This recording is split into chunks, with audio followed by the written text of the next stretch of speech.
સંસારી જીવના ભાવ મરણો તારવા કરુણા કરી સરિતા વહાવી સુદાતણી પ્રભુ વીરતી સંજીવની શોષાતી દેખી શરિતને કરુણાભિના હૃદયે કરી મુનિકુંદ સંજીવની સમય પ્રાવત તણે ભાજન ભરી કુંદ કુંદ રચ્યું શાસ્ત્ર સાતિયા અમૃતે પુર્યા ગ્રંથાધિરાજ તારામ ભાવો બ્રહ્માંડ ન ભર્યા અહો વાણી તારી પ્રશમ રસવા વેનિતરતી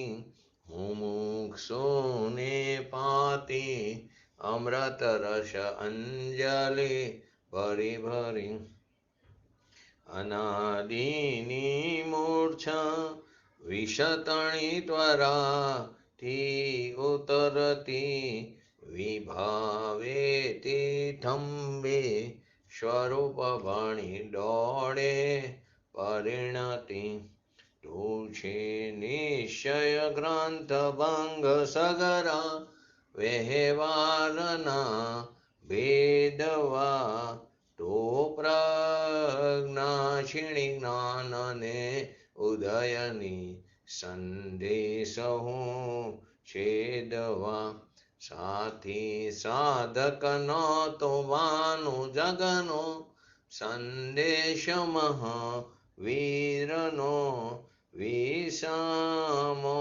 ભવક્લાંતના હૃદયનો તું પંથ મુક્તિતણો સુણે તને રસનિબાંધ શિથિલ થાય જાણે તને હૃદય જ્ઞાની તણા જણાય તું રૂચતા જગતની રુચિયારસે સૌ તું રીઝતા સકલ જ્ઞાયક દેવ રીઝે બનાવું પત્ર કુંદનના રત્નોના અક્ષરો લખી તથાપિ કુંદ સૂત્રોના અંકાએ મૂલ્ય ન કદી તથાપિ કાનવાણીના અંકાએ મૂલ્ય ન કદી જે સ્વરૂપ સમજ્યા વિના પામ્યો દુઃખ અનંત સમજાવ્યું તે પદ નમો શ્રી સદગુરુ ભગવંત પરમ પુરુષ પ્રભુ સદગુરુ પરમ જ્ઞાન સુખધામ જેણે આપ્યું બાનની તેને સદા પ્રણામ દેહ છતાં જેની દશા વર્તે દેહાતીત આજ્ઞાનીના ચરણમાં હો વંદન અગણિત શ્રી કાહન ગુરુના ચરણમાં હો વંદન અગણિત શ્રી ભગવતી માતના ચરણમાં હો વંદન અગણિત નમો રેન્ટાણં નમો સિદ્ધાણં નમો હૈરણં નમો વજ્રણં નમો લોહે સવસવણં ચત્તારી મંગલમ અરિહંતા મંગલમ સિદ્ધા મંગલમ શાહો મંગલમ કેવલી પંતો ધમો મંગલમ ચત્તારી લોકોટમાં અરિહંતા લોકોટમાં સિદ્ધા લોકોટમાં શાહો લોકોટમાં કેવલી પંતો ધમો લોકોટમાં ચત્તારી શરણ બોલજામી અરિહંતે શરણ બોલજામી સિદ્ધે શરણ બોલજામી શાહો શરણ બોલજામી કેવલી પંતો ધમો શરણ બોલજામી ઓમ નમો અરિહંતાણં એલાવ એલાવ ક્યાં બાર છો? હા એટલે બાર તો આવી ગયો ઘરે તો. હા તો ચાલુ કરો. ચાલુ કર્યું. હા ચાલુ કર્યું છે. હા મેં એટલે જ ફોન કર્યો, તમારું ધ્યાન નહોતું. હા હા હા ના મેં હજી બહાર જ હતો. હા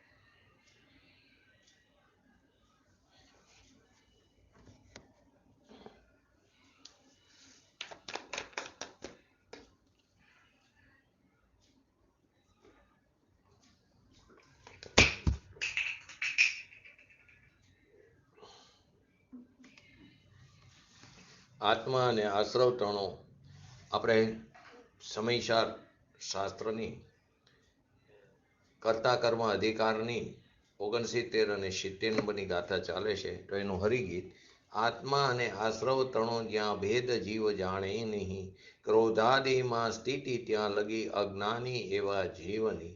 જીવ વર્તતા ક્રોધાદિમાં સંચય કર્મનો થાય છે, સૌ સર્વદર્શી એ રીતે બંધન કહે છે જીવને. તો જીવ અજ્ઞાન ભવન રૂપે વેપાર કરે છે. તો અજ્ઞાન ભવન વેપાર રૂપ એનો અર્થ એમ કે ક્રોધાદિ વેપાર રૂપ પ્રવર્તો પ્રતિભાસે છે. તો એ કરતા છે. અજ્ઞાની રાગ દ્વેષ આદિ વિકાર ભાવનો તે કરતા છે અજ્ઞાન અવસ્થામાં. કેમ તો કે હું વિકાર રૂપે પરિણમું છું. એમ અજ્ઞાનીને વિકાર રૂપ પરિણમન થાય છે, એમ પ્રતિભાસ વાળો અજ્ઞાની વિકારનો કરતા થાય છે. પોતાના શુદ્ધ સ્વભાવનો, ચૈતન્ય સ્વભાવનો આશ્રય કરીને, એનું આદર કરીને, એના તરફની રુચિ કરીને જે નિર્મલ પર્યાયનું ઉત્પન્ન થવું, જે ખરેખર આપણો સ્વભાવ છે, પરંતુ આવા સ્વભાવના અજ્ઞાનને કારણે, આવા સ્વભાવ તરફના અસાવધાનીપણાને કારણે શું થાય છે? સ્વભાવ તરફના અજ્ઞાનને કારણે એ નિર્મલ અવસ્થા જે ઉત્પન્ન થવી જોઈએ એ ઉત્પત્તિનો ત્યાગ કરીને, એટલે કે એને છોડીને એ સ્થાનમાં આપણે અજ્ઞાન ભાવનું પરિણમન કરીશું.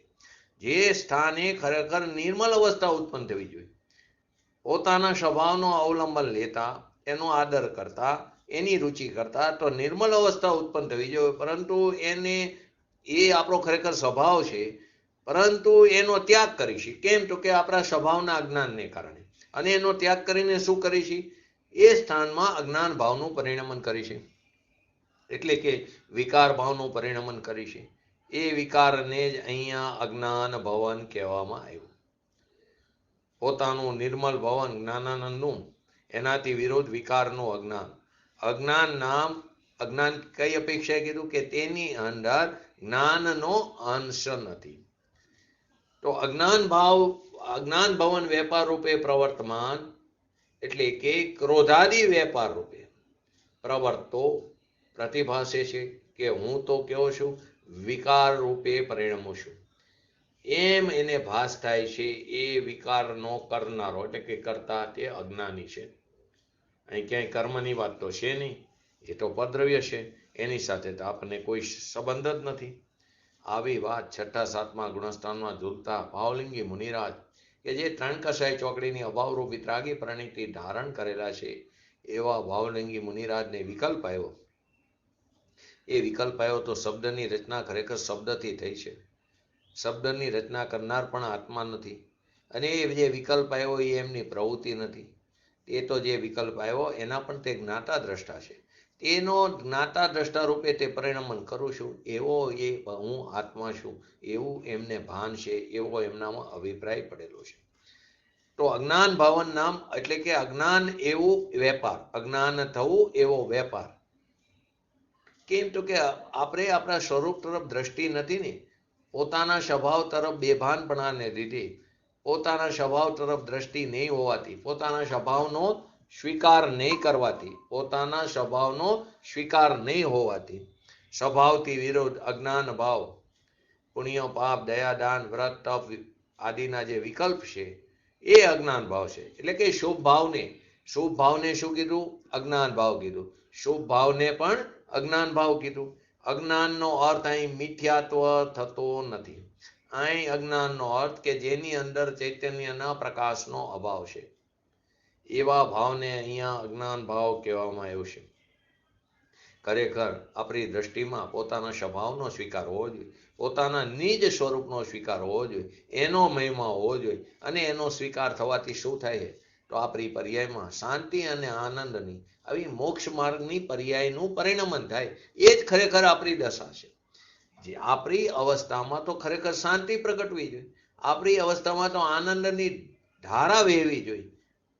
પરંતુ એને છોડીને, એ અવસ્થાનો ત્યાગ કરીને, એટલે કે તેની ઉત્પત્તિ નહીં કરીને શું કરીશી? રાગ દ્વેષ આદિ વિકાર ભાવ રૂપે પરિણમીશી અજ્ઞાની બનીને.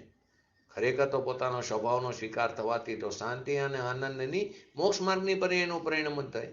અને એ જ ખરેખર આપણો સ્વભાવ, એ જ આપણી દશા છે. પણ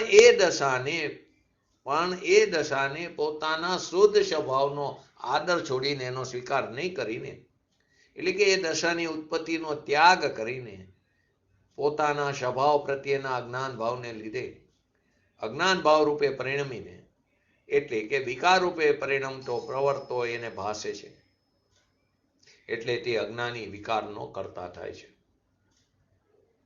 તો કે હું તો વિકાર રૂપે પરિણમન કરતો એટલે પ્રતિભાસ થાય છે ને.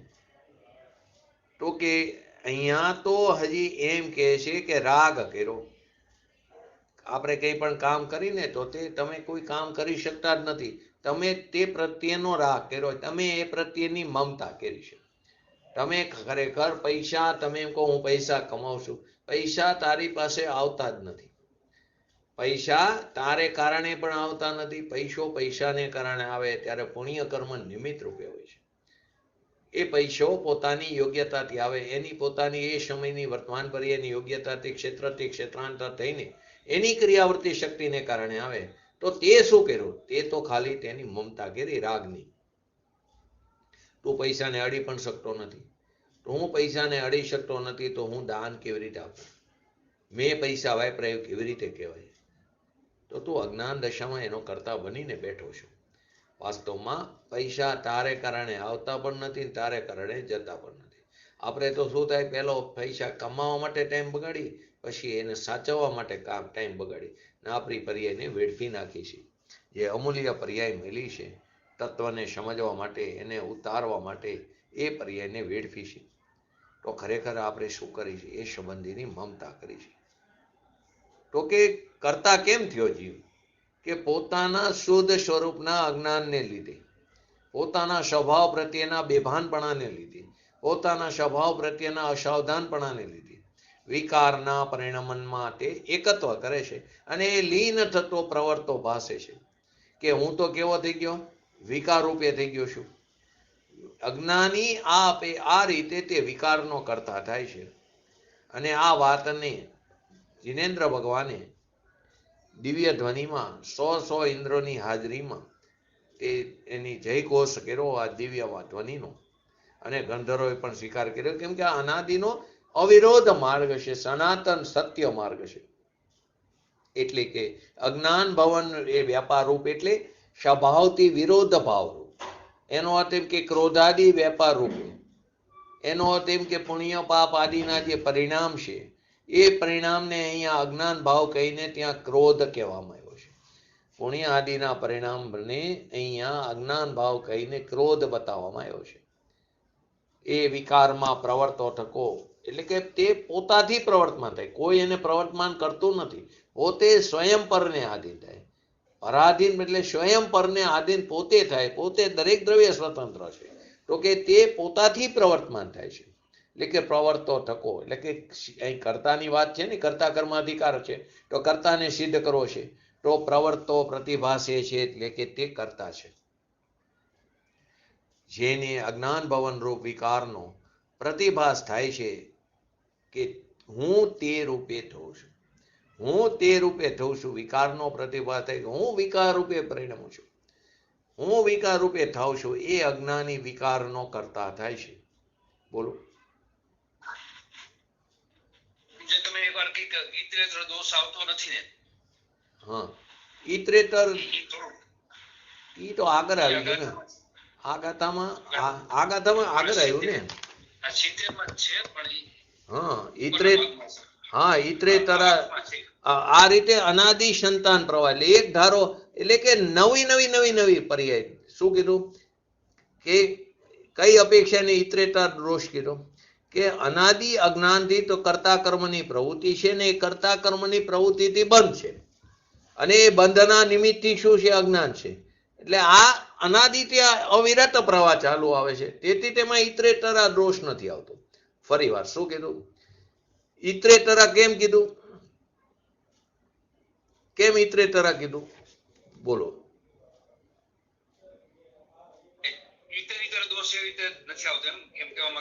એમ નહીં, ઈ નથી. ધારો કે કર્તા કર્મની પ્રવૃત્તિથી જે અજ્ઞાન થયું, ક્રોધાદિપણે પરિણામતો થકો તે સ્વયં કરતા છે. તે સ્વયં કરતા છે અને ક્રોધાદી તેનું કર્મ છે. અને અનાદિ અજ્ઞાનથી તો આ કરતા કર્મની પ્રવૃત્તિ. અને જે અનાદિનું અજ્ઞાન એટલે અજ્ઞાન જે છે એ બીજા સમયે બે થાય નવું અજ્ઞાન ઉત્પન્ન, એ અજ્ઞાન નથી, એના જેવું છે. તો કર્તા કર્મની પ્રવૃત્તિથી બંધ છે અને તે બંધના નિમિત્તથી અજ્ઞાન છે. અને આ રીતે આ અનાદિ નો અવિરત એક ધારો પ્રવાહ છે. એને જે રીતે પાણી નદીમાં જતું હોય, વહેણ જતું હોય, તો આપણે જે પાણીને જોઈએ પાણી તો આગળ ચાલ્યું જાય છે, નવું પાણી આવે, પણ આપણને શું લાગે એક ધારો પ્રવાહ છે, એથી એમાં ઇતરેતરા દોષ આવતો નથી. આપણે એનું એક્ઝામ્પલ પણ લીધું હતું કે પોતાના ઘરમાં તો સૌ નિશંકપણે પ્રવેશ કરે છે. પોતાના ઘરમાં પ્રવેશ કરતી વખતે કોઈને એવો વિકલ્પ નથી આવતો કે પૂછીને જવું જોઈએ. પરંતુ જ્યારે આપણે કોઈ બીજાના ઘરે જઈએ તો દરવાજા ઉપર સંકોચથી ઊભા રહી છે. એટલે અહીં શું કહેવા માંગે છે કે આત્માનું જે ભાવોમાં પોતાપણું હોય છે તેમાં તેની પ્રવૃત્તિ સહજપણે નિશંકપણે થાય છે. અને જે ભાવોમાં અહમપણું નથી, પોતાપણું હોતું નથી, એ ભાવોમાં કાં તો પ્રવૃત્તિ જ થતી નથી, અને થાય તો પણ તે કેવી થાય? સશંક પ્રવૃત્તિ થાય છે. માટે અહીંયા જ્ઞાન જે છે તે આત્માનો સ્વભાવ છે, પોતાનો ભાવ છે. જ્ઞાન અને આત્માને તાદાત્મ્ય, નિત્ય તાદાત્મ્ય સંબંધ છે. તેથી જીનાગમમાં આત્માની વાત જે આવે છે તેમાં આત્માની જ્ઞાનમાં નિશંક પ્રવૃત્તિનો નિષેધ કરવાનો નથી, પણ ક્રોધાદી આત્માની વિભાવ એ વિભાવ ભાવ છે, વિપરીત ભાવ છે, તે સ્વભાવ ભાવ નથી. માટે તેની અંદર, કેમ કે સંયોગસિદ્ધ સંબંધ છે, માટે તેની અંદર નિષક પ્રવૃત્તિનો નિષેધ કરવામાં આવ્યો છે. આ રીતે એમાં ત્રણ પ્રકારના આપણે સંબંધ બતાવ્યા હતા. એક તો જ્ઞાન અને આત્માનો તાદાત્મ્ય સિદ્ધ સંબંધ, રાગ અને આત્માનો સંયોગ સિદ્ધ સંબંધ, અને કર્મ અને આત્માનો કેવો? તે બંને વચ્ચે એક ક્ષેત્ર વગા સંબંધ છે. તો એની અંદર આપણે આ ઇતરેતરા દોષની વાત આવી હતી. ઇતરેતરાશ્રય દોષ ખ્યાલ આવ્યો કે હજી? જો ફરી વાર જો હજી સમજો પ્રશ્ન એમાં એક થયો હતો. કર્તા કર્મની પ્રવૃત્તિ રૂપ અજ્ઞાનથી કર્મનો બંધ, અને કર્મોના ઉદયથી કર્તા કર્મની પ્રવૃત્તિ રૂપે અજ્ઞાન. કર્તા કર્મની પ્રવૃત્તિ રૂપ અજ્ઞાનથી કર્મનો બંધ થયો. કર્મના બંધ જે થયો એના ઉદયથી પાછું શું થયું? કર્તા કર્મની પ્રવૃત્તિ રૂપ અજ્ઞાન થયું. તો બંને એકબીજાનો આશ્રય થઈ ગયો. ઇતરેતર એકબીજાનો આશ્રય, તો એકબીજાનો આશ્રય થઈ ગયો તો તેની અંદર ઇતરેતરા દોષ આવશે. પ્રશ્ન તો આ જ આવતો. તો પરસ્પર એકબીજાના આશ્રય થવાને, પરસ્પર માને તમારો આશ્રય ને તમને મારો આશ્રય, તો ઇતરેતર આશ્રય દોષ કીધો. કર્મનું કારણ અજ્ઞાન, કર્મનું કારણ શું છે? અજ્ઞાન. અજ્ઞાનનું કારણ કર્મ. એમ આ અજ્ઞાન અને કર્મ એ પરસ્પર એકબીજાના આશ્રય થઈ ગયા ને માટે તેમાં ઇતરેતર આશ્રય દોષ થયો. આ દોષને અન્યોન્યાશ્રય પણ દોષ કહેવાય અને પરસ્પરાશ્રય પણ દોષ પણ કહી શકાય. આવો પ્રશ્ન થયો.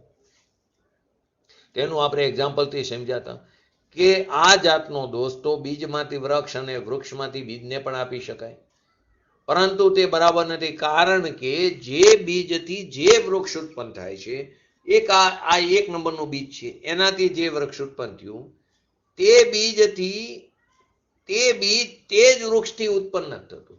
તે બીજ તે વૃક્ષથી ઉત્પન્ન થતું. એ વૃક્ષમાંથી બીજ નીકળે તો એ બીજ નથી, બીજું બીજ છે. ફરી વાર, જે અજ્ઞાનને કારણે કર્મનો બંધ પડ્યો, હવે એ કર્મનો ઉદય થયો તો ફરી અજ્ઞાન થયું, તો એ અજ્ઞાન ઓલું નથી, અજ્ઞાન નવું અજ્ઞાન છે. ખ્યાલ આવ્યો કે હજી નો આવ્યો? હે? હા, નવી પણ એવી નેવી નવો આશ્રય એટલે ઇતરેતર આશ્રય દોષ નો લાગે. ધારો કે અત્યારે એક પ્રકારનું અજ્ઞાન છે, એ અજ્ઞાનને કારણે મને કર્મનો બંધ પડ્યો. હવે એ કર્મનો ઉદય થયો તો પાછું અજ્ઞાન થયું, તો ઓલું અજ્ઞાન નથી, નવું અજ્ઞાન છે. એના જેવું હોઈ શકે પણ એ જ નથી. માટે ઇતરેતરાશ્રય દોષ નથી. એટલે આપણે આ બીજનું એક્ઝામ્પલ લીધું કે બીજમાંથી વૃક્ષને, વૃક્ષમાંથી બીજને પણ દોષ આપી શકાય તો, પરંતુ તે નથી. કેમ કે જે બીજથી જે વૃક્ષ ઉત્પન્ન થયું તે બીજ તે જ વૃક્ષથી ઉત્પન્ન નથી થતું. તેવી જ રીતે જે અજ્ઞાનથી જે કર્મ બંધ થાય છે તે કર્મના ઉદયથી તે જ અજ્ઞાન નથી થતું. અજ્ઞાન થાય પણ બીજું અજ્ઞાન થાય, એના જેવું હોઈ શકે પણ એ જ અજ્ઞાન નથી થતું. કેમ કે અજ્ઞાનની જે પર્યાય છે એનો તો વ્યય થઈ ગયો. તો આપણે પ્રાગ ભાવ ને પ્રજ્વલ ભાવમાં તો એવું કે જે પર્યાય નો વ્યય થયો તે ફરી 3 કાળમાં ઉત્પન્ન નથી થતી. કેમ કે પ્રાગ ભાવમાં પૂર્વની બધી પર્યાયનો અભાવ છે, ભૂતકાળની વર્તમાન પર્યાયમાં, અને પ્રજ્વલ ભાવમાં ભવિષ્યની બધી પર્યાયનો વર્તમાનમાં અભાવ છે. માટે જે પર્યાય ઉત્પન્ન થઈ તે અને એનો બીજા સમયે વ્યય થાય તે પર્યાય ફરી 3 કાળમાં આવતી નથી. એના જેવી હોય પણ એ જ ન હોય. ધારો કે અત્યારે આપણને આ સમયે જે મિથ્યાત્વની પર્યાય છે એનો બીજા સમયે મિથ્યાત્વની પર્યાયનો વ્યય થયો, બરાબર. બીજા સમયે મિથ્યાત્વની પર્યાયનો વ્યય થયો તો જે વ્યય થયો ને એ પર્યાય ફરી મારે 3 કાળમાં નહીં આવે. એના જેવી હોય મિથ્યાત્વની પર્યાય પણ એ જ ન હોય, બરાબર. એના જેવી વાત છે કે જે અજ્ઞાન હતી, જે કર્મનો બંધ થયો, જે અજ્ઞાન હતી, જે કર્મનો બંધ થયો, તે કર્મના ઉદયથી ફરી તે જ અજ્ઞાન ઉત્પન્ન નથી થતું. માટે અજ્ઞાનને કર્મનો આશ્રય ને કર્મને અજ્ઞાનનો આશ્રય એમ એકબીજાનો આશ્રય નથી પરસ્પર. કેમ કે એ જ અજ્ઞાન નથી, બીજું અજ્ઞાન છે. ખ્યાલ આવ્યો? તો અહીંયા અજ્ઞાન ભવન વ્યાપાર રૂપે એટલે કે સ્વભાવથી વિરુદ્ધ ભાવરૂપ એટલે કે પુણ્ય પાપ આદિના પરિણામને અહીંયા ક્રોધ બતાવ્યો. તો કે પોતે વિકારમાં પ્રવર્તો થકો એટલે કે પોતે સ્વયં પ્રવર્તમાન થાય, કોઈ એને પરાણે કોઈ કર્મ નથી કરાવતું. તો પ્રવર્તો થકો એટલે અહીં કરતા વસ્તુ સિદ્ધ કરવી છે એટલે કે પ્રવર્તો પ્રતિભાસે છે તો તે અજ્ઞાની કરતા છે. જેને અજ્ઞાન ભવન રૂપ વિકારનો પ્રતિભાસ થાય છે કે હું તે રૂપે થઉં છું, વિકાર રૂપે પરિણમું છું, એ અજ્ઞાની વિકારનો કરતા થાય છે. આ જૈન દર્શન જે છે કોઈ એ બનાવેલું નથી, અનાદિથી અવિરોધપણે ચાલ્યું આવે છે. તો કે કેવળ જ્ઞાનમાં એક સમયમાં 3 કાળ 3 લોક ભાસે છે. આવું અનેકાંત સ્વરૂપ આ ભગવાનની દિવ્ય ધ્વનિ છે. અનાદિના કેવળ જ્ઞાની થતા એવા છે, કોઈ નવા તો થયા, કોઈ નવા છે, કઈ નવા છે કેવળ જ્ઞાની? અનાદિથી થતા આવે છે. અનાદિથી કેવળ જ્ઞાન પણ છે ને કેવળ જ્ઞાનીનો પણ ક્યારેય વિરહ થવાનો નથી. જગતમાં કદી કેવળ જ્ઞાનીનો પણ વિરહ નથી, જગતમાં ક્યારેય સર્વજ્ઞનો પણ વિરહ થયો નથી. આ ભગવાનનો તો વિરહ નથી, પણ સર્વજ્ઞનો વિરહ પણ 3 કાળમાં કદી થયો નથી લોકની અંદર. કેમ કે ક્યાંય ને ક્યાંય તો ભગવાન બિરાજમાન છે વિદેહ ક્ષેત્રની અંદર. એક સમયમાં 3 કાળ 3 લોકને જાણનારા અનાદિથી ચાલ્યા આવે, અનાદિ સંતાને પ્રવાહ ચાલ્યો આવે છે. એવા ભગવાને કેવળ જ્ઞાનમાં જેવો આત્મા જોયો જાણ્યો તેવો એમને બતાવ્યો છે. પરંતુ આપણો આવા આત્મા તરફ દ્રષ્ટિ નહીં હોવાને કારણે આપણને જે જ્ઞાન ભવન રૂપે દશા થવી જોઈએ એમ નહીં થતા શું કરીશું? એ તરફ દ્રષ્ટિ નહીં હોવાને કારણે દયા દાન વ્રત તપ વિકલ્પ આદિના જે વિકલ્પ જે થાય છે કે જે ક્રોધ છે એ કે સ્વભાવથી વિરુદ્ધ ભાવમાં તે પ્રવર્તો, સ્વભાવથી વિરુદ્ધ ભાવમાં પ્રવર્તો એટલે કે આત્મા વિકારમાં પ્રવર્તો પ્રતિભાસે છે. એ અજ્ઞાની આત્મા વિકારનો કરતા થાય છે. કયો અજ્ઞાની આત્મા? કે આ અજ્ઞાની આત્મા કયો? તો કે સ્વભાવથી વિરુદ્ધ ભાવમાં પ્રવર્તો, સ્વયં પોતે પ્રવર્તો એ પ્રતિભાસે છે. એ આત્મા અજ્ઞાની આત્મા વિકારનો કરતા થાય છે. હવે કાર્ય કર્મ કરતા કર્મ અધિકાર છે. તો કે જ્ઞાન ભવન વ્યાપાર રૂપ પ્રવર્તનથી શું કહે છે? પોતાનું જે શુદ્ધ સ્વરૂપ, જે જ્ઞાન ભવન એટલે કે શાંતિનું થવું, જ્ઞાનનું થવું, સમ્યક દર્શનનું થવું, અનુભૂતિનું થવું, એવા જ્ઞાન ભવન વ્યાપાર રૂપ પ્રવૃત્તિથી જુદા એટલે કે એવી પર્યાયથી ભિન્ન ક્રિયમાણપણે અંતરંગમાં ઉત્પન્ન થતા, ક્રિયમાણ એટલે કરવામાં આવે છે, ક્રિયમાણપણે અંતરંગમાં ઉત્પન્ન થતા એટલે કે મારાથી થયા છે, વિકાર મારાથી થયો છે એમ એ કરતા એને પ્રતિભાસે છે તે કરતા થાય છે. એ વિકાર મારાથી થયો છે, ક્રિયમાણપણે કરવામાં આવે છે, મેં કર્યો છે એમ અંતરંગમાં ઉત્પન્ન થતા પ્રતિભાસે છે. એવા ક્રોધાદિ તે કર્તાના કર્મ છે. તે કર્તાના કે જે અજ્ઞાનીને પ્રતિભાસે છે કે જે અજ્ઞાની આ વિકાર રૂપે હું વિકાર રૂપે પરિણમું છું એ અજ્ઞાન ભાવેનો કરતા થાય છે, એનું એક ક્રોધાદિક કર્મ છે, કાર્ય છે. બધી અંતરંગની વસ્તુ છે. બહારની સાથે કોઈ પદ્રવ્ય સાથે લેશ માત્ર પણ સંબંધ નથી. પદ્રવ્ય તો પોતાના સ્વચતુષ્યમાં ફરે છે, એને આપણી સાથે કોઈ સંબંધ નથી. આત્મા ત્રણ કારમાં ક્યારે દેહને પણ અડ્યો નથી. જેની સાથે એને એક ક્ષેત્ર વગા સંબંધ છે, એની સાથે પણ એ ક્યારે એને ચૂંબો નથી, અડ્યો જ નથી. ત્રણ કારમાં દેહને અડ્યો નથી. પદ્રવ્ય તો બહુ દૂરની વાત રહી, પણ એક ક્ષેત્ર વગા જેની સાથે સંબંધ છે એવા દેહને પણ એ ત્રણ કારમાં અડ્યો નથી. ને દેહ આત્માને અડ્યો નથી, આત્મા દેહને અડ્યો નથી. ક્યારે? તો કે ત્રણ કારમાં. ત્રણ કાર ત્રણ લોકમાં આત્મા ક્યારે દેહને અડ્યો નથી. ને આત્મા દેહને તો અડ્યો નથી, આત્મા કર્મને પણ અડ્યો નથી. દેહ અને કર્મ આત્માને અડ્યા નથી. આત્મા દેહને અડ્યો નથી, આત્મા કર્મને અડ્યો નથી, અને દેહ અને કર્મ તે આત્માને અડ્યા નથી. તો કે એક દ્રવ્ય બીજા દ્રવ્યને અડતું નથી, સ્પર્શતું નથી, ચૂમતું નથી, આલિંગન કરતું નથી. એક દ્રવ્ય બીજા દ્રવ્યને ક્યારેય અડતું નથી, આલિંગન કરતું નથી, સ્પર્શ કરતું નથી. તો કે ક્યાં આવે છે આ વાત? સમયસારમાં ત્રીજી ગાથા. સર્વ પદાર્થ પોતાના દ્રવ્યમાં અંતર્મગ્ન રહેલા પોતાના અનંત ધર્મોને તે ચુંબે છે, અનંત ધર્મોના સમૂહને તે ચુંબે છે. પ્રત્યેક પદાર્થ પોતાનામાં રહેલા ગુણરૂપી ધર્મને તે સ્પર્શ કરે છે, અડે છે, ચુંબે છે. તો પણ જેઓ પરસ્પર એકબીજાને સ્પર્શ કરતા નથી. અનંત અંદર પરમાણુઓ પડેલા છે, છતાં એક પરમાણુ બીજા પરમાણુને અડતું નથી. આપણે તો પરમાણુથી બનેલો પૂતગલનો સ્કંદ છે આ શરીર, એની અંદર તો અનંત પરમાણુ છે. તો અનંત પરમાણુ એક પરમાણુ બીજા પરમાણુને ક્યારે અડ્યું નથી. તો એ કોને અડે? તો કે પોતાની અંદર રહેલા અનંત ધર્મના ચક્રના સમૂહને તે ચુંબે છે, પરંતુ પરસ્પર એકબીજાને તે સ્પર્શ કરતા નથી. અત્યંત નિકટ એક ક્ષેત્ર વગા રૂપે રહેતા હોવા છતાં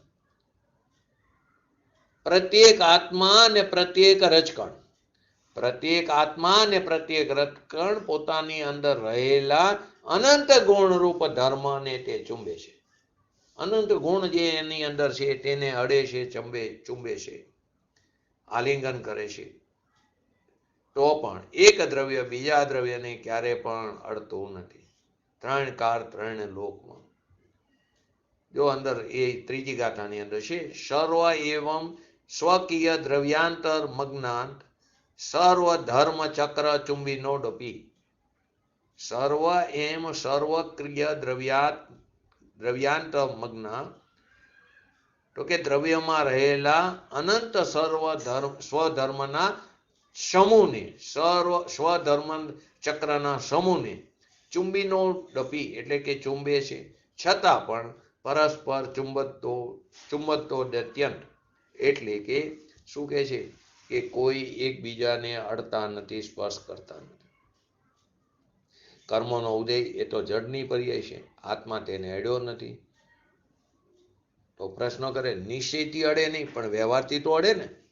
નિશ્ચયથી અડે નહીં પણ વ્યવહારથી તો અડે ને? કે પરસ્પર એક દ્રવ્ય બીજા દ્રવ્યની પર્યાયને અડતું નથી. તો કર્મનો જે ઉદય છે, પર્યાય છે એ કર્મની, એ જડની પર્યાય, જડમાં એનું અસ્તિત્વ છે. પોતાનો આત્મા પોતાના ગુણ પર્યાયમાં છે, તો પોતાની પર્યાય કર્મની પર્યાયને અડતી નથી. આ ચેતનની પર્યાય તે જડની પર્યાયને અડતી નથી. વ્યવહારથી અડે તેનો અર્થ શું કે ખરેખર તેમ નથી.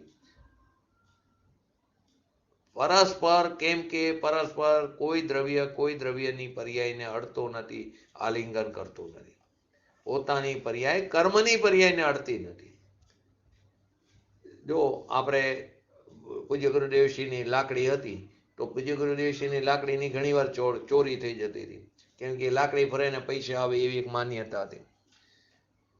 તો પૂજ્ય ગુરુદેવશ્રી કે મને હાથમાં પરસેવો વરે ને એ પરસેવોથી ઓલો લાકડી ન હોય તો પરસેવો વરે તો એ સાત્ર ઉપર હાથ જાય, દોષ પડે, એટલે એ લાકડીને અડે એટલો પરસેવો ઓછો થતો હતો. પણ ખરેખર એ એમ કહેતા, એ વસ્તુ વિજ્ઞાન સારમાં હું ત્રણ કારમાં લાકડીને અડી શકતો જ નથી. લાકડી મને અડી નથી. લાકડી તો ઘણી દૂરની વસ્તુ થઈ ગઈ. લાકડીની અંદર રહેલા અનંત અનંત પરમાણુ છે તે પણ એકબીજાને અડતા નથી, સ્પર્શ કરતા નથી. જેવી રીતે પગ જે છે તે જમીનને અડતા નથી. તો આપણે ચાલી કેવી રીતે? તો કે એ સમયે જે અનંત પરમાણુ છે એ અનંત અનંત પરમાણુની અંદર રહેલી, કેમ કે પૂતગલમાં પણ ક્રિયાવર્તી શક્તિ છે ને, જડ ચેતનમાં પણ છે ને જડમાં પણ છે. જીવ અને પૂતગલ બંનેમાં ક્રિયાવર્તી શક્તિ. તો એ પોતાની ક્રિયાવર્તી શક્તિને કારણે ક્ષેત્રથી ક્ષેત્રાંતર થાય એ અનંતે અનંત પરમાણુ. તે વખતે ધર્માસ્તિક કાય તે નિમિત્ત છે. તો આપણે જીનેન્દ્ર ભગવાનના દર્શન કરવા જઈએ તો આપણે ચાલીને આવીએ તો કે આત્મા પોતાની આત્માની અંદર રહેલી આત્મા એટલે કે જીવ દ્રવ્ય એ પોતાની ક્રિયાવર્તી શક્તિને કારણે ક્ષેત્રથી ક્ષેત્રાંતર થઈને આવે, અને તે જે પર્યાયમાં છે પૂતગલ રૂપી એની અંદર રહેલા અનંત પરમાણુ એ પોતાની ક્રિયાવર્તી શક્તિથી ક્ષેત્રથી ક્ષેત્રાંતર થઈને આવે. બંને વસ્તુ સાથે થાય એટલે આપણને એમ લાગે કે હું ચાલીને આવ્યો, અને એનું આપણે અભિમાન કરીશું કે હું તો રોજ 5 કિલોમીટર ચાલું છું, હું રોજ આટલા. તું ચાલી શકતો જ નથી. તું થોડી જડની પર્યાયને ફેરફાર કરી શકે નહીં. કે ચાલવાથી તો શરીર ઘટે, ડાયટિંગ કરે, વજન ઉતારે. તો આ ના પાડે છે જૈન શાસ્ત્ર. હાથ જેવી રીતે આપણે કીધું હાથ પૈસાને અડતા નથી, તો કે દરેક વસ્તુ પોતાની પર્યાય પોતાના સ્વચતુષ્યમાં એનું પરિણમન થાય છે. કોઈ દ્રવ્યની પર્યાયમાં કાંઈ પણ પોતાની પર્યાયમાં પણ ફેરફાર નથી કરી શકતા, તો બીજા દ્રવ્યની પર્યાયમાં કેવી રીતે ફેરફાર કરી શકે? કેમ કે દરેક દ્રવ્ય વર્તમાન પર્યાયથી યુક્ત હોય છે. એક પર્યાય એક દ્રવ્યની બીજા દ્રવ્યની પર્યાયમાં તેનો અભાવ છે. ચૂમતું નથી, અડતું નથી, સ્પર્શતું નથી. આવું વસ્તુ સ્વરૂપ છે. આચાર્ય ભગવાન કહે છે તું કદી કર્મને અડ્યો જ નથી. એક દ્રવ્ય બીજા રજકણને કદી અડ્યું નથી. ભગવાન અમૃતચંદ્ર આચાર્ય દેવ ભાવલિંગી સંત અનાદિ સનાતન સત્ય જે સર્વજ્ઞ ભગવાને બતાવ્યું તે વસ્તુને તેમણે અહીં નિરૂપણ કર્યું છે. પોતાના સ્વરૂપમાં સ્થિર થઈને તેમને વાત બતાવી છે. તો કે પ્રત્યેક પદાર્થ સ્વયં સ્વત કે જે ત્રીજી ગાથામાં આવ્યું, પોતાના અનંત અનંત અંદર રહેલા અનંત અનંત રજકણ પરમાણુ છે તે પોતાના અનંત ધર્મને અડે છે. પોતાના અનંત ધર્મ ચક્ર એટલે કે સમૂહને ચુંબે છે. અને પરમાણુ તો કેવા છે? એક પ્રદેશી છે. એક પ્રદેશી કેમ કીધું? કે જે આકાશમાં એક પ્રદેશમાં જેટલી જગ્યા રોકે, એક પરમાણુ આકાશમાં જેટલી જગ્યા રોકે એને એક પ્રદેશ કહેવામાં આવે. જે ક્ષેત્રની અપેક્ષાએ નાનામાં નાનો ભાગ છે. અને પરમાણુ છે તે દ્રવ્યની અપેક્ષાએ નાનામાં નાનું છે. દ્રવ્ય, ક્ષેત્ર, કાર અને ભાવ. તો દ્રવ્યની અપેક્ષાએ પરમાણુ કો કે કારણો કો તે નાનામાં નાનું છે. ક્ષેત્રની અપેક્ષાએ કહો તો એક પ્રદેશ નાનામાં નાનો ભાગ છે. કારની અપેક્ષાએ કહો તો સમય નાનામાં નાનો ભાગ છે. અને ભાવની અપેક્ષાએ કહો તો અવિભાગ પ્રતિ છે. દ્રવ્ય, ક્ષેત્ર, કાર અને ભાવ. તો કે જે પરમાણુ છે તે એક પ્રદેશી છે, પરંતુ બીજો જે પરમાણુ છે તે બીજા ભિન્ન પ્રદેશી છે. તેને એક રજકણ બીજા રજકણને અડતો નથી. નહીં તો એ ખોટું પડે અડે તો. કોઈ કહે નિશ્ચયથી નહીં પણ વ્યવહારથી છે. પણ એનો અર્થ શું? નિશ્ચયથી અડતું નથી એમ છે અને વ્યવહારથી અડે છે. એવો આ જૈન દર્શન ફૂટડી વાત નથી, અનેકાંતમત નથી. તો કે નિશ્ચયથી જે છે એ જ સત્ય છે. વ્યવહારથી જ્યાં વાત બતાવી એ તો નિમિત્તનું જ્ઞાન કરાવવાના કથનો હોય છે.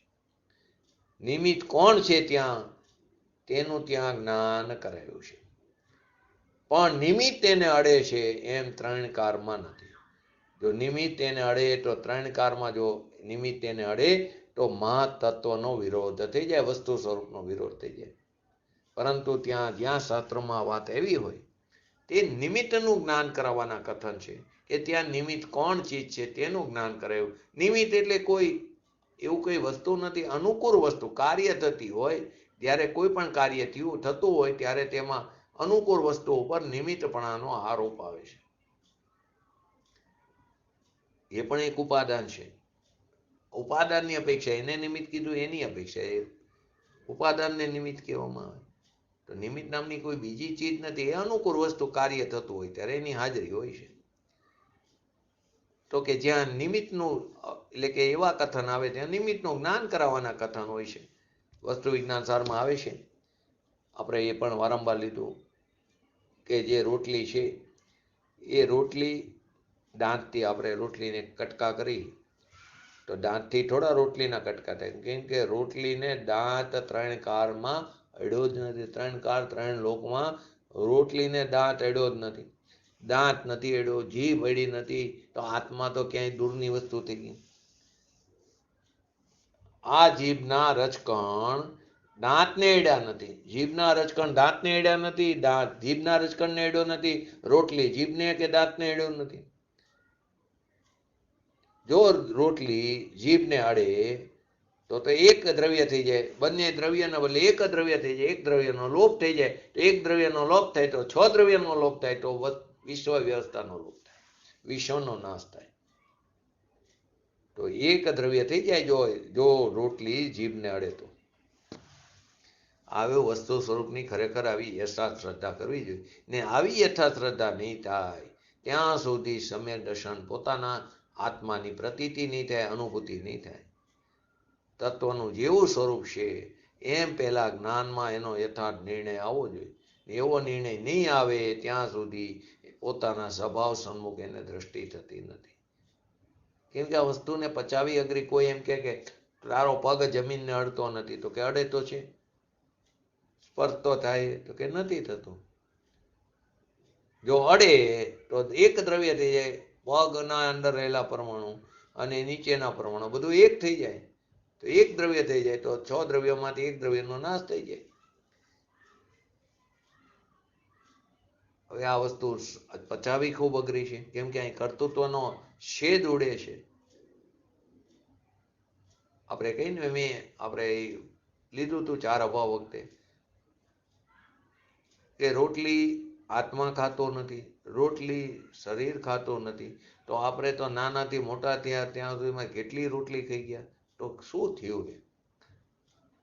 તો એ રોટલીનું જેવી રીતે કર્મનું 8 કર્મોમાં વિભાજન થાય છે, અકર્મરૂપી જે પર્યાય હતી તેનું કર્મરૂપીમાં પરિણમન થાય છે, 8 કર્મોમાં વિભાજન થાય, તેવી રીતે રોટલીના અંદરના જે પરમાણુ છે તો વિષ્ટા રૂપે, લોહી રૂપે, પરુ રૂપે તે વિભાજન થાય. આત્મા પણ એડ્યો નથી ને શરીર પણ એડ્યું નથી, દાંત પણ એડ્યું નથી, જીભ પણ એડી નથી રોટલીને. હવે એની જગ્યાએ આપણે એમ કે હું તો દિવસની એક જ રોટલી ખાઉં છું, તું ખાઈ શકતો જ નથી. તો આ વસ્તુ પચાવી ખૂબ જ અઘરી છે. વસ્તુ સ્વરૂપ જ આવું છે. શાસ્ત્રમાં આવે ઘણી જગ્યાએ કે એક દ્રવ્ય બીજા દ્રવ્યને અડે છે, એ તો સંયોગ બતાવે છે. ત્યાં બીજી કોણ ચીજ છે સંયોગી એ બતાવે છે. તો આ ઘણી વાર એમ થાય કે એક ઠેકાણે તમે એમ કહો છો કે એક દ્રવ્ય બીજા દ્રવ્યને અડતું નથી, અને બીજી જગ્યાએ એમ કહો છો કે અડે છે. તો સિદ્ધાંત તત્વથી વિરુદ્ધ થઈ ગયું. જૈન શાસન ખરેખર એવું હોય જ નહીં. જૈન શાસન અનેકાંત વસ્તુ સ્વરૂપને સિદ્ધ કરે. એક દ્રવ્ય બીજા દ્રવ્યને સ્પર્શ કરતું નથી. 3 કારમાં બીજાને સ્પર્શતું નથી. સ્પર્શ કરવું કહેવું એ નિમિત્તથી કથન છે, નિમિત્તનું જ્ઞાન કરાવે છે. નિમિત્ત કોણ હતું તેને બતાવનારી એ વાણી છે. પરંતુ દુનિયા પોતાના જ્ઞાનને કારણે તે બ્રહ્મમાં પડી ગયો. ભગવાનને ભ્રમ થઈ ગયો, કેમ કે આપણે પણ એક સમયની પર્યાયમાં ભાન ભૂલેલા ભગવાન આત્મા છે. ભગવાનને ભ્રમ થઈ ગયો ને એ ભ્રમ ભાંગ્યા વિના પર્યાયમાં પરમાત્મા પણ નહીં પ્રગટે. એ ભ્રમ ભાંગ્યા વિના ભગવાન કદી થતો નથી. ભગવાન થવાનો નથી. કઈ અપેક્ષા? પર્યાયની અપેક્ષા થતો નથી. તું ભગવાન સ્વરૂપ જ છું. ભગવાન સ્વરૂપ જ છું, પર્યાયમાં પ્રગટ થવાની વાત છે. તો પરંતુ ભ્રમ હશે ત્યાં સુધી નહીં થાય. તો તું ભગવાન કદી થતો નથી. ઘણી બધી અંદર વાત છે કે આપણે શરીર ઉપર કપડાં પહેર્યા, તો કે કપડું શરીરને એડું નથી. હાથ આપણે જે બટન બંધ કરવા હાથ, તો હાથ પણ વસ્ત્રને એડ્યા નથી. ને અડે જો હાથ કપડાને, તો હાથ અને કપડું એક થઈ જાય. તો એક થઈ જાય તો દ્રવ્યનો નાશ થાય. તો બે એક થતા નથી. પરસ્પરમાં એકબીજાનો અભાવ છે. એક દ્રવ્યનો બીજા દ્રવ્યમાં અભાવ છે, અત્યંત અભાવ. એકમાં બીજાનો અભાવ છે, બીજાનો બીજામાં અભાવ છે. અભાવ ક્યારે ટકે? અભાવ ક્યારે ટકે? અડતા નથી એટલે અભાવ ટકે. અડે તો અભાવ કેવી રીતે? સદભાવ થઈ ગયો. આ વાત સર્વજ્ઞ ત્રિલોકને દેવ જીનેન્દ્ર ભગવાન ઇન્દ્રોની ઉપસ્થિતિમાં દિવ્ય ધનીમાં આવું વસ્તુ સ્વરૂપ બતાવતા હતા. અને ત્યાં આચાર્ય કુંદકુંદ દેવે સહદે 8 દિવસ સુધી 49ની સાલમાં વિદેહ ક્ષેત્રમાં ગયા. ભગવાન પાસે આ વસ્તુ સ્વરૂપને સમજ્યા. અને પોતે સમ્યક જ્ઞાની તો હતા જ, મુનિ પણ હતા. વિશેષ નિર્મળતા થઈ તો શાસ્ત્રોનું રચના થઈ. કે આ રીતે જીનેન્દ્ર ભગવાનની વાણીમાં આમાં એવું છે, આવું વસ્તુ સ્વરૂપ છે, એને માનવું પડશે. કેમ કે સત્યનો સ્વીકાર તો આજ નહીં તો કાલ કરવો જ પડે છે. અને નહીં કરી તો અનંતકાળથી રખડે છે. ક્યાંય શરણ નથી આપણને. 84 લાખ યોનિઓમાં રખડી છે, કેમ કે ક્યાંય શરણ નથી. આ મનુષ્ય દેહ મયલો છે, એ ચાલ્યો જશે. અને 84 લાખ યોનિમાં પાછા પરિભ્રમણ કરશું. એની ગોદમાં ચાલ્યા જશું, કે જ્યાં એક શરીરની અંદર અનંત અનંત જીવો છે. ક્યાંથી આવ્યો ને ક્યાં ચાલ્યો જઈશ? ક્યાં હતો તું ને ક્યાં આવી ગયો? હું આવો એક મનુષ્ય દેહમાં હતો, અમૂલ્ય પર્યાયમાં હતો, ને ક્યાં ચાલ્યો જઈશ? જો સ્વભાવનું ભાન નહીં કરું, કર્તા કર્મની પ્રવૃત્તિ જ નહીં છોડું, અહીંયા જો આવી ચીજ નહીં સમજાય તો આપણો અવતાર તો વેડફાઈ જશે. આવી અમૂલ્ય ચીજ સમજવા માટે સંજ્ઞીપણું મળ્યું છે, વિવેકીપણું મળ્યું છે. સમજાવનાર જ્ઞાની પુરુષો, પૂજ્ય ગુરુદેવસિંહ જેવા જ્ઞાની પુરુષોનો સંયોગ મળ્યો. બધી અનુકૂળતા પણ મળી. અને જો નહીં સમજી તો અવતાર ચાલ્યો જશે. તો આપણામાં ને પશુમાં શું ફરક? આવી રીતે તો કીડી કાગડાના અવતાર પણ થાય છે. અને આપણો અવતાર પણ જે નહીં સમજી, તો જો સત્યનો લાભ ન મળે તો બેયના અવતાર નિષ્ફળશે. કીડી કાગડા એટલે કે તિર્યંતનો અવતાર અને આપણો મનુષ્યનો અવતાર, બે એક સરખા છે. બેયના અવતાર નિષ્ફળ છે. એનો પણ નિષ્ફળ અને આપણો પણ આવો અવતાર નિષ્ફળ છે. તો એક સિદ્ધાંત જો બરાબર સમજી, એક જ ભાવ જો યથાર્થ રીતે સમજી, તો બધા ભાવના એ બધા ચોખ્ઠા ગોઠવાઈ જાય, બધા ભાવ સમજી જાય છે. પરમાણુને બાંધે છે અને અડે છે એ વાત તો છે જ નહીં. પરમાણુને બાંધે છે, અડે છે, એ તો એની પોતાની સ્નિગ્ધ અને વૃક્ષતાને કારણે. કર્મનો ઉદય આવ્યો અને અહીં અડ્યો માટે વિકાર થયો એમ નથી. કર્મનો ઉદય આવ્યો એટલે કે દ્રવ્ય કર્મનો ઉદય થયો અને અહીં મને ભાવ કર્મ થયું એમ નથી. તું સ્વયં એમાં જોડાઈ ગયો તારી ભૂલને કારણે, માટે તને રાગ દ્વેષ થયા. કર્મના ઉદયને કારણે નથી. તને જ્યારે રાગ દ્વેષ થયા ત્યારે સામે આ પ્રકારનું કર્મ હતું, એ નિમિત્તનું જ્ઞાન કરાવવાનું કથન છે. માટે તો નિમિત્ત કીધું કે ભાવ કર્મનું નિમિત્ત દ્રવ્ય કર્મ ને દ્રવ્ય કર્મનું નિમિત્ત ભાવ કર્મ. એ કર્મનો ઉદય આવ્યો તો તને અહીં રાગ એની અંદર જોડાતા રાગદ્વેષ આદિ થયા. અને એ રાગદ્વેષ થતા ફરી નવો દ્રવ્ય કર્મનો બંધ પડ્યો. તો અત્યારનું જે ભાવ કર્મ છે તે નવા દ્રવ્ય કર્મનું નિમિત્ત થયું. અને એ નવું દ્રવ્ય કર્મ જેટલા અંશે જોડાણા તે પ્રકારે એનો સ્થિતિ અને અનુભાગ બંધ પડ્યો. અને તે ઉદયમાં આવ્યો તો પાછા અંદર જોડી ગયા, તો ફરી નવા રાગ દ્વેષ થયા. તા અનાદિ સંતાન પ્રવાહ ચાલુ ને ચાલુ છે. બસ એમાં એ સાકરને તોડવાની સાયકલની ચેન છે, એમાંથી ખાલી મકડો કાઢવાનો છે.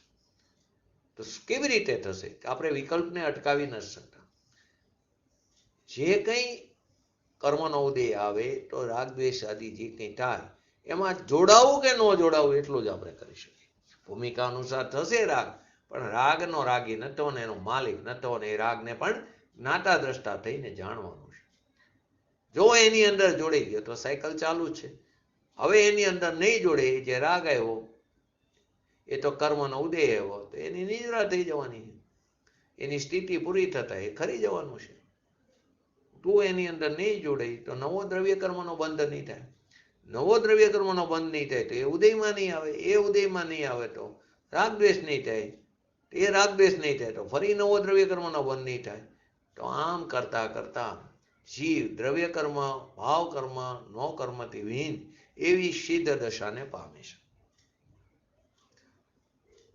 બસ આ સાયકલને તોડવાની છે. કેવી રીતે તોડશું? જે કંઈ થઈ રહ્યું છે એ મારું સ્વરૂપ નથી, હું તો તેનો જ્ઞાતા દ્રષ્ટા છું. મારાથી તેની જાત જુદી છે. માટે કીધું કર્મનો ઉદય આવ્યો અને અડ્યો માટે વિકાર થયો. આત્માના પ્રદેશ સાથે બંધાણા કર્મ, એ બંધાણા પોતાની યોગ્યતાથી બંધાણા છે અને માટે અહીં વિકાર થયો એમ નથી. મને અહીં વિકાર થયો માટે કર્મ આવીને બંધાણા એમ પણ નથી. પોતાને કેવળ જ્ઞાન થયું અને જ્ઞાનાવણીય કર્મનો ક્ષય થયો એમ પણ નથી. જ્ઞાનાવણીય કર્મનો ક્ષય થયો માટે કેવળ જ્ઞાન થયું એમ પણ નથી. જ્યારે જીવ પોતાના સ્વભાવના આશ્રય વિશેષ પુરુષાર્થ પૂર્વક તે પૂર્ણ જ્ઞાન પ્રગટ કરે છે ત્યારે ઘાતી કર્મો આદિ ઘાતી કર્મ જે છે તેનો ક્ષય થાય. 4 ઘાતી કર્મનો, 1નો 12મા ગુણસ્થાનના પહેલા સમય એટલે કે 10માના અંતે ને બાકીના 3નો 12મા ગુણસ્થાનના અંતે એ ક્ષય થાય એમ કેવું પણ ખરેખર તો વ્યવહારિક કર્મ અકર્મ રૂપે પરિણમે છે પોતાની યોગ્યતાથી. અને તે સમયે જીવ પોતાના સ્વભાવના આશ્રય પૂર્ણ જ્ઞાન પ્રગટ કરે છે. તો કેવળ જ્ઞાન પ્રગટ થયું માટે ઘાતી કર્મનો ક્ષય થયો એમ નથી અને ઘાતી કર્મનો ક્ષય થયો માટે કેવળ જ્ઞાન પ્રગટ્યું એમ પણ નથી. તો કે કર્મનો ઉદય આવ્યો અને અહીં મને વિકાર થયો એમ નથી. પોતાના અજ્ઞાન ભાવને લીધે પોતાના શુદ્ધ ચૈતન્ય સ્વભાવને ભૂલીને, પોતાના સ્વભાવથી ચ્યુત થઈને, પોતાના સ્વભાવનો આદર છોડીને, એને ભૂલીને અજ્ઞાન ભવન વિકારનું પરિણમન એને ભાસે છે.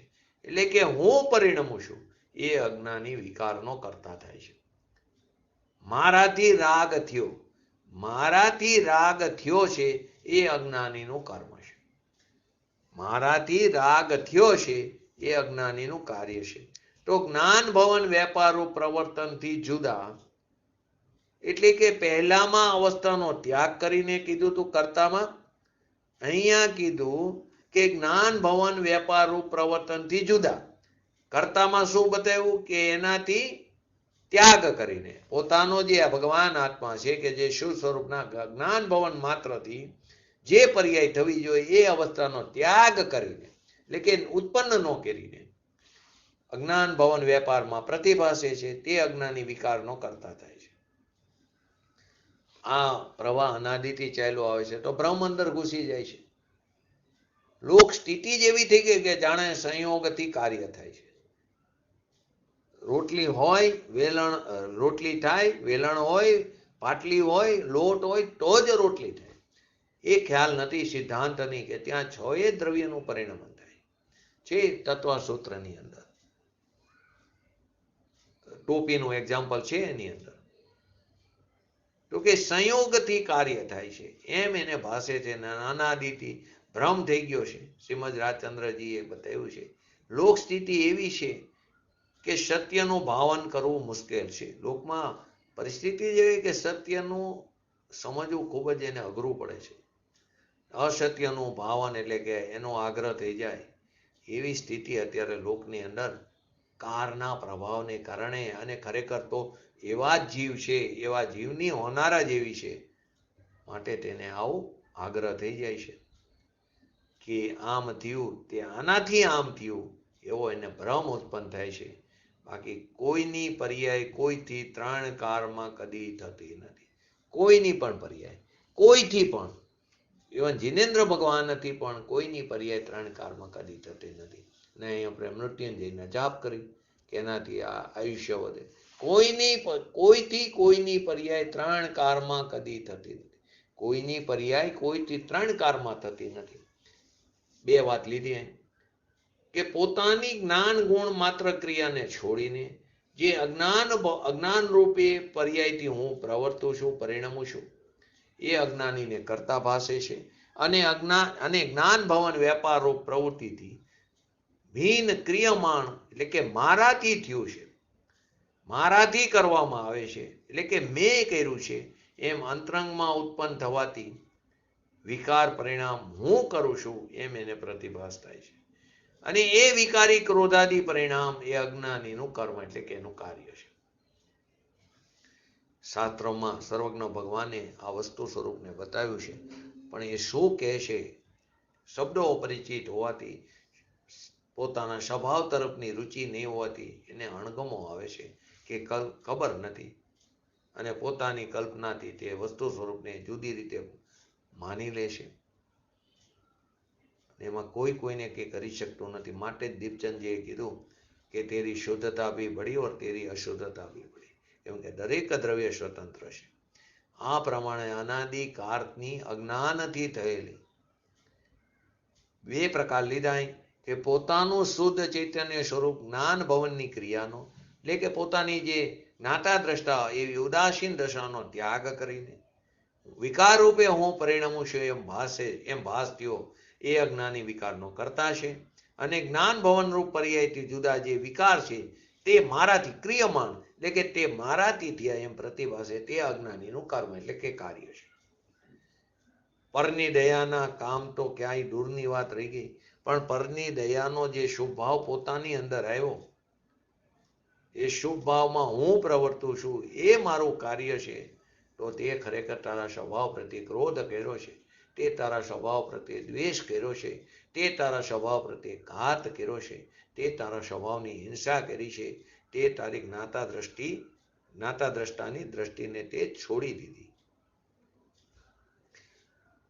આપણે આપણા જ્ઞાન ભવન માત્રની જે પ્રવૃત્તિથી ભિન્ન જે રાગ ભાવ જે થયો તે મારા દ્વારા કરવામાં આવે છે, એટલે કે ક્રિયમાણ મારું કાર્ય છે. મંત્રંગમાં ઉત્પન્ન થવાથી વિકાર મારા દ્વારા કરવામાં આવ્યો છે. વિકાર પરિણામ દયા દાન આદિના પરિણામ, શુભ ભાવ આદિના પરિણામ એ આ અજ્ઞાનીનું કર્મ એટલે કે કાર્ય છે. અમરચંદ્ર આચાર્ય દેવે ટીકાની અંદર આ વાત બતાવી, દુનિયાને સમજાવવા અપ્રતિબદ્ધ શિષ્યને આ વાતને બતાવી. કોઈએ કીધું કે ગુપ્ત રાખવાનું કીધું, સંતાડી દો, આવી વાત જાહેરમાં ન કરો. પરંતુ નાગા બાવાથી આગા હારા પૂજ્ય ગુરુદેવશ્રી કહેતા એ તો સમાજ સમતોલ રહે કે ન રહે એને પડી નથી, જેવું વસ્તુ સ્વરૂપ છે તેવું તે નિરૂપણ કરે છે. દુનિયામાં પ્રસિદ્ધ કરો કે માર્ગ આમ છે. પોતાનો શુદ્ધ પ્રભુ એવો ભગવાન આત્મા તેની તરફ દ્રષ્ટિ નહીં હોવાથી જ્ઞાન દશાની પર્યાયનું ઉત્પન્ન થવાનું છોડીને વિકાર પરિણામમાં હું પ્રવર્તું છું એમ કરતા અજ્ઞાનીને ભાસે છે. અને એ વિકારનો કરતા કોણ છે? અજ્ઞાની છે. અને જ્ઞાન ભવન માત્રથી ભિન્ન વિકારી પરિણામ જે છે તે મારા દ્વારા કરવામાં આવે છે, ક્રિયમાણ એમ કેમ કે એની દ્રષ્ટિ પરમાં પડી છે.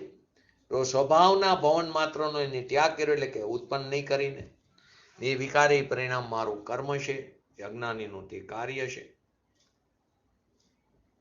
આ વસ્તુ સ્વરૂપને સમજવા માટે ઉપયોગને લગાડવો પડશે, અને ઉપયોગ નહીં લગાડી તો વસ્તુને નહીં સમજી શકે. અંતરમાં ઉપયોગ લગાડવો એ બીજી વસ્તુ છે.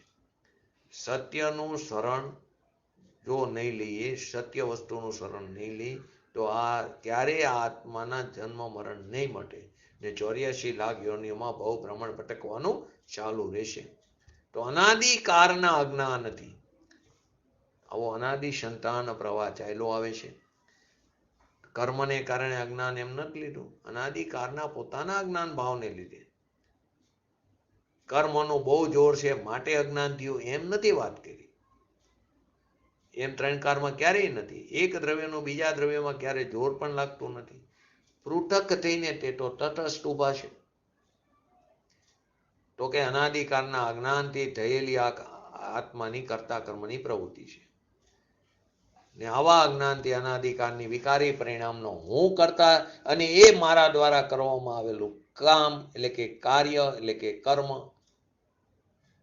તો એ મારું કરવામાં આવેલું કામ અને હું તેનો કરતા એમ પ્રતિભાસ થઈને એ જીવ અજ્ઞાન દશામાં પંચ પરાવર્તન કરે રાખે છે. તો આ અજ્ઞાનીની કર્તા કર્મની પ્રવૃત્તિ અનાદિકાળથી ચાલી આવે છે. ક્યારથી? નિગોદથી ચાલી આવે, નેટિવ પ્લેસથી. જ્યાં સુધી આનો પોતાના સ્વભાવ તરફ દ્રષ્ટિ નહીં કરે ત્યાં સુધી આ પ્રવૃત્તિ ચાલુ ને ચાલુ રહેશે. તો પોતાનું જે જ્ઞાન સ્વરૂપ, જે પોતાનો શુદ્ધ સ્વભાવમાં જેમાં હમપણું માનીને પોતાના સ્વભાવમાં જો એકાગ્ર થાય તો એને સ્વાભાવિક શુદ્ધ ક્રિયા તેને પ્રગટ થઈ જાય છે. તો પોતાનો ભગવાન આત્મા, એમાં પોતાનો આનંદ અને જ્ઞાન સ્વભાવ જે કાયમ રાખે છે. કેમ કે જ્ઞાન અને આત્મામાં તાદાત્મ્ય સંબંધ એકરૂપ સંબંધ છે. એમ જ્ઞાનમાં પોતાના આત્માને તાદાત્મ્ય રૂપે સમજીને નિશંકપણે, કેમ કે એનો નિષેધ નથી થતો, પોતાનું ઘરમાં પોતે નિશંકપણે અંદર એન્ટ્રી કરે એમ એ નિશંકપણે પોતામાં ધરે છે, એકાકાર દ્રષ્ટિ આદિ કરે છે. તો એની અંદર સ્વાભાવિક ક્રિયા ઉત્પન્ન થાય છે. અને એવી સ્વાભાવિક ક્રિયાને અહીંયા ધર્મ કહેવામાં આવ્યો છે.